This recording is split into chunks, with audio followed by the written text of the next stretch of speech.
So, my name is Edward, and I'm going to talk to you today about creativity. Lots of people are going to talk to you today about creativity, but before I jump in, I have a confession to make. I'm a word nerd.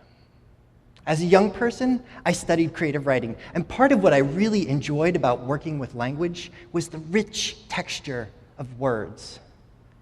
Some words were sticky, some words were gooey, and some words were just straight up perplexing.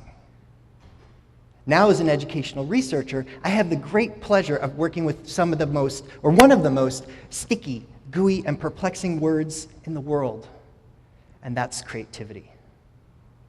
So, all researchers are scientists, and one of the most important questions a scientist can ask is about the very nature of the concept that he or she is studying. So, through my work, I've found that the most elemental question in creativity research is this very basic question: what is creativity? So, despite creativity's cultural capital, despite its prominence as an essential 21st century skill, if we put a dozen creativity researchers in a room together and asked them to define this word, creativity, we'd probably get 13 different responses. So that poses a problem for us, for those of us who work in the educational sphere. How are we supposed to teach creativity if we don't have an agreed-upon definition of the word? So from a historical perspective, it's really not that it's easy to understand why the word creativity might be so hard to define.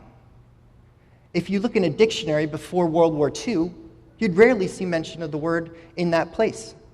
And researchers have found it really hard to find mention of the word creativity in any English language text before the 1870s. So this is a relatively new word. And if we stretch further back in time, before the Renaissance, say, we would have never thought to call someone creative. People weren't creative, they made things. In fact, if you were to call someone creative, if you were to claim for yourself that you were creative, it would be heretical, blasphemous. Why? Because back then, there was only one person who was considered to be creative, and you didn't mess with him. Okay? But over the centuries, we've developed a new understanding of creativity. In many cases, we do believe today that people have the power, have the capacity to be creative. Individuals, people can be creative, right? And while many of us believe this today, I'm actually here to talk to you about something else. I believe differently. And what I'm going to do is I'd like to reimagine a notion of creativity that pushes back, pushes against the grain of our individualistic culture. So some might say that this reimagining of creativity will require what might be a difficult cognitive shift. Essentially, the idea is to flip the focus of creativity from individuals to ideas. In other words, I believe that individuals are not creative, ideas are creative. And when we reframe creativity as the development of creative ideas, we then provide a space where multiple people can participate in the development of creative ideas. So here in the United States, we have a fond affection for our heroes, our valedictorians, our Olympic medalists, and our Oscar-winning actors. Our achievement-based culture has taught us to honor the accomplishments of individuals. Even when a sports team collectively wins a national title, the first thing we seek to do is seek out the hero amongst heroes and name that person the MVP. But we know that if we look at the accomplishments of the most credited amongst us, we'll see that no feat of excellence, and certainly no act of creativity, occurs in isolation. And the same is true of learning and development. Research with teachers in Reggio Emilia, Italy has taught us that most, if not all, of learning happens through the interaction of groups. And famed psychologist Lev Vygotsky asserts that all learning is social. So consistent with these perspectives, my research argues that creativity is not an individual endeavor, but rather a social phenomenon. So from this perspective, I argue that creativity doesn't happen within the gray matter of individuals, but rather happens in the space between the interactions between a broad range of actors. I call this distributed creativity. And when we have this distributed approach to creativity, we can see how different people participate in creativity. And distributed creativity is really all around us. One of the core principles of design thinking is diverse groups of people work together to solve some of the world's most wicked problems through group ideation and rapid prototyping. The rising maker movement further promotes this idea of information sharing online and in person in diverse environments where multiple people work together with a variety of tools and technologies.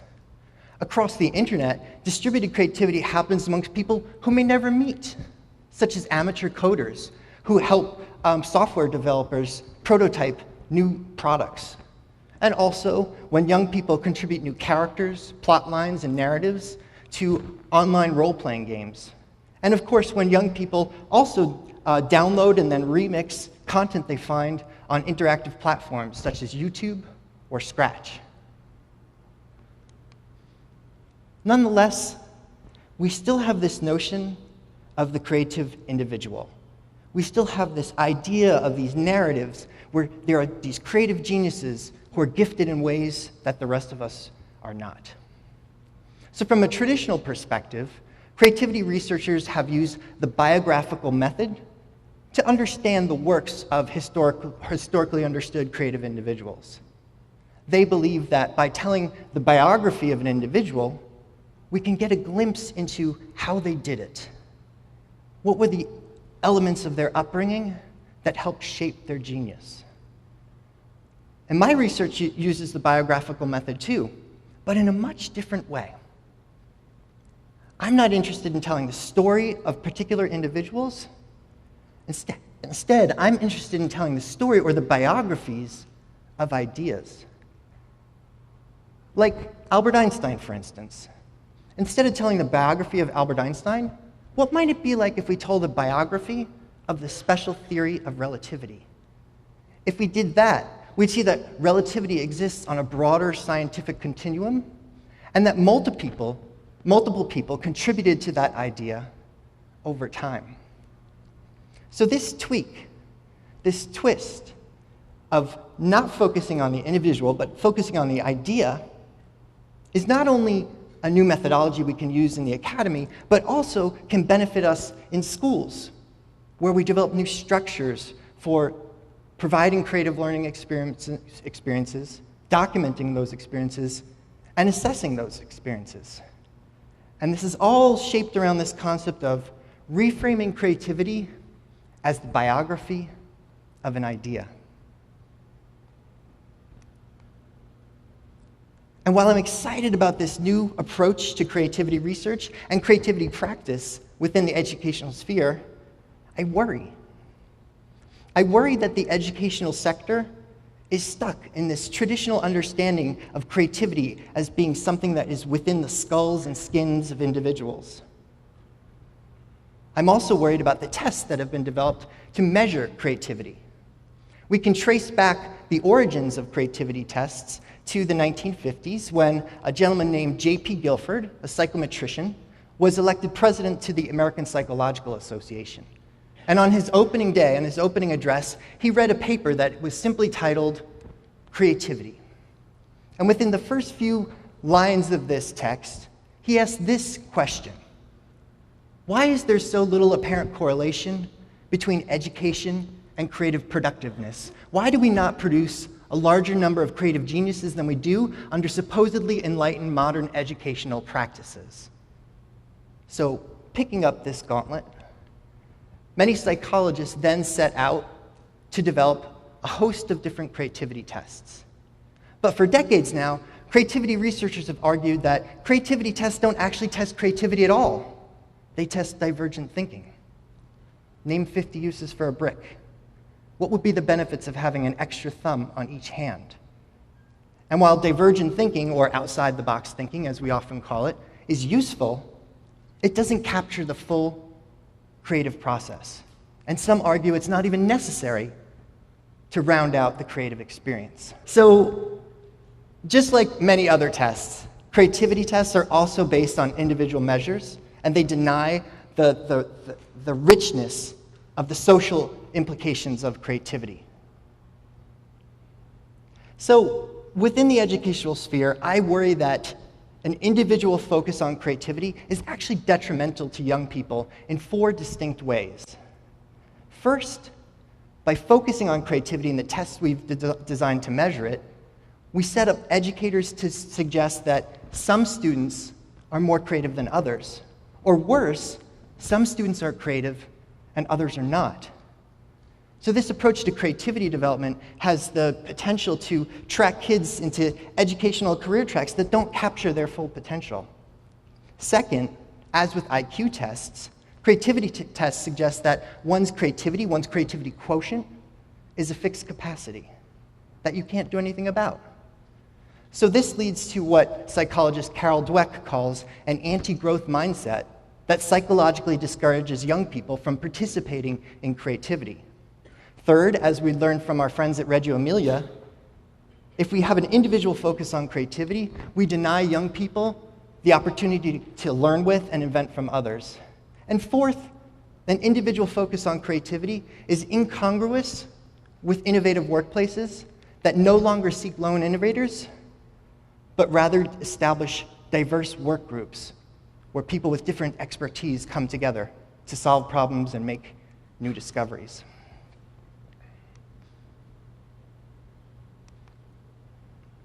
So, if we focus on this diverse perspective of creativity rather than individual, we find that there's not one way to be creative, but rather many ways for young people to bring their various skills, abilities, and cultural perspectives to the creative idea development process.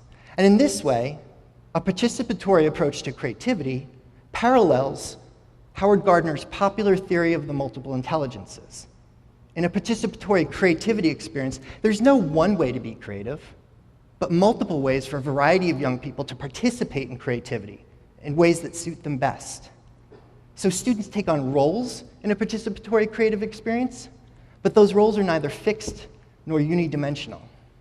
And just as Gardner's MI theory suggests that we all develop these flexible profiles of intelligence, so too in a participatory creativity experience do we develop profiles of participation that are unique to how each young person approaches their work. So I want to pause here for a second, because I know that some of you out there are saying, well, this is all well and good, Edward, but I know in my classroom there are some students that invent ideas all by themselves. Or maybe you're a student, you're saying, yeah, I get this group creativity thing, but I know when I'm alone in my room at night, playing guitar, writing poetry, or writing code, I'm being creative all by myself. And yes, we all have those isolated moments of invention, but creativity researchers have argued, even in those moments, we're collaborating with past instances of engaging with others and using tools and technologies that have been designed by others as well. Creativity is always socially situated. And if we tell the story of the ideas that supposedly creative individuals are known for, we'll quickly see the diverse array of actors who have contributed to that idea along the way. Or as I like to say, in a second, Kurt Cobain, born on a desert island, does not write Smells Like Teen Spirit. So if we make this shift to this distributed understanding of creativity, we understand how young people can contribute to creativity in various ways. We invite more young people into creativity. We don't limit creativity to certain cognitive capacities, but welcome all sorts of capacities in. So what I'd like to do is, as you're here today wrestling with this gooey, sticky, perplexed word, I'd like to give you 4 points that a reimagination of creativity as a participatory process offers. And those are these. First, no feat of excellence occurs in isolation. Creativity is always distributed amongst many individuals. And second, reframing creativity as the biography of an idea allows us to see how innovation emerges socially and how individuals contribute to the development of creative ideas along the way.